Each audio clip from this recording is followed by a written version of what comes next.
Menjadi orang biasa adalah semua yang orang biasa biasanya inginkan.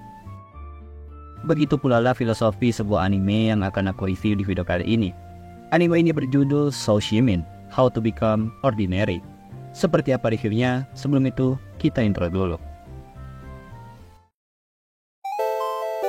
博士ページお願いします。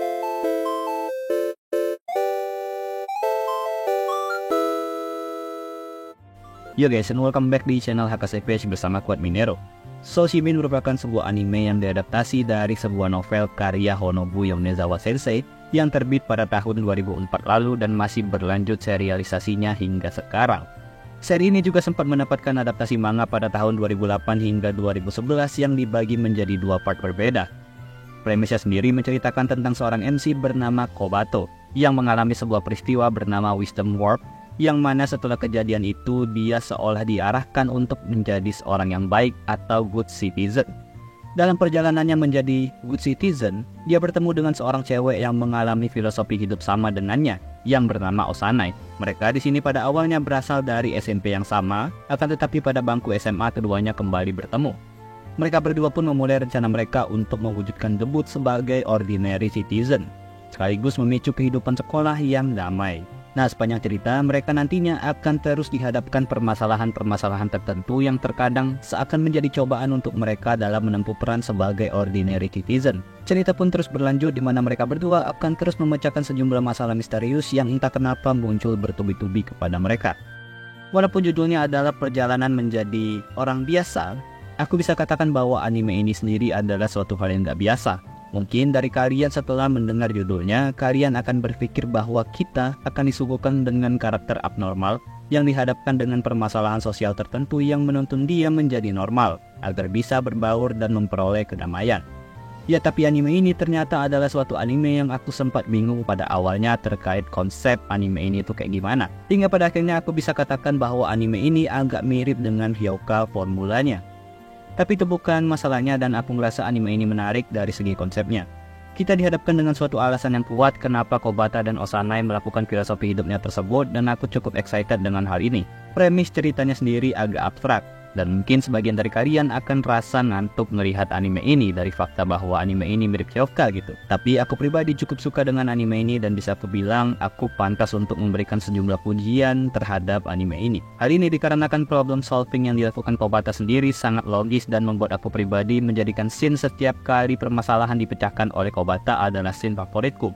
Dan genre misteri merupakan genre yang sangat tepat dan sesuai banget dalam menggambarkan anime ini.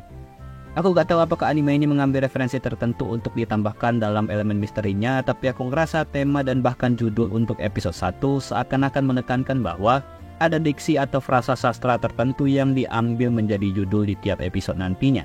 Kayak misalkan di episode 1 yang berjudul Sheep Costume atau kostum domba, di mana ini sejalan dengan plot pada episode pertama yang ngebongkar kasus kehilangan tas milik seorang cewek di sekolah mereka. Dan pelakunya adalah salah satu dari mereka yang hadir dan dekat pada scene tersebut.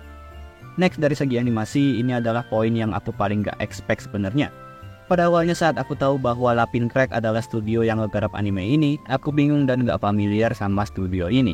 Tapi setelah aku kulik, ternyata studio ini sudah cukup berpengalaman dalam garap anime. Beberapa judul diantaranya adalah Wotakoi dan Undead Girl Murder Face. Nah, karena pada awalnya aku gak tahu tentang studionya, tapi setelah lihat animasi dan grafis anime Sou Shimin ini, aku benar-benar acungin jempol untuk anime dan studionya. Dan kurasa ini menjadi anime dengan grafis terbaik untuk season ini yang datang dari judul non besar. Grafisnya benar-benar gila dan aku bisa bilang ini udah setara kayak anime movie. Penyajiannya benar-benar sinematik baik dari segi art style, color grading, dan bahkan shoot pada sinematiknya. Aku benar-benar respect untuk direktornya, yakni Mamoru Kanbe. Buat yang belum tahu, beliau adalah sutradara untuk beberapa anime terkenal kayak Nausicaa, Baccano, dan Yakusoku no Neverland. Yang mana pantas aja pas aku nonton anime ini, beberapa scene dan pembawaannya benar-benar mirip dengan Yakusoku no Neverland season 1. Dari segi karakterisasi, aku ngerasa ini benar-benar mirip dengan Hyouka. Tapi aku rasa Kobata sebagai MC agak sedikit better dibandingkan dengan Oreki. Keduanya sama-sama pintar dalam berdeduksi dan punya peranan mirip dalam serinya masing-masing. Sementara itu, Osanai sendiri memiliki sifat mirip kayak Eru, tipikal karakter imut dan heroin yang cocok lah kalau dipasangkan dengan MC. Aku pribadi gak tahu apakah nantinya akan ada bumbu romance atau enggak, karena aku gak baca novelnya. Tapi firasatku sih ada dan aku sangat berharap kalau bakal ada, karena akan sangat manis jika ditambahkan elemen romansa khas anak SMA gitu agar seri ini gak ngantuk-ngantuk banget. Oke, kesimpulannya anime ini bagus dan cakep. Aku suka bagaimana anime ini menjadikan suatu premis yang berputar pada konsep misterinya tadi dengan filosofi karakter yang melatar belakanginya dengan cukup kuat. Aku suka dan aku bakal kasih rating 8,5 untuk anime ini. Dan aku bisa bilang dari segi grafis ini anime adalah yang terbaik untuk summer 2024 dengan pengecualian Demon Slayer dan beberapa judul besar gak dimasukin. Oke, bagaimana dengan pendapat kalian tentang anime ini?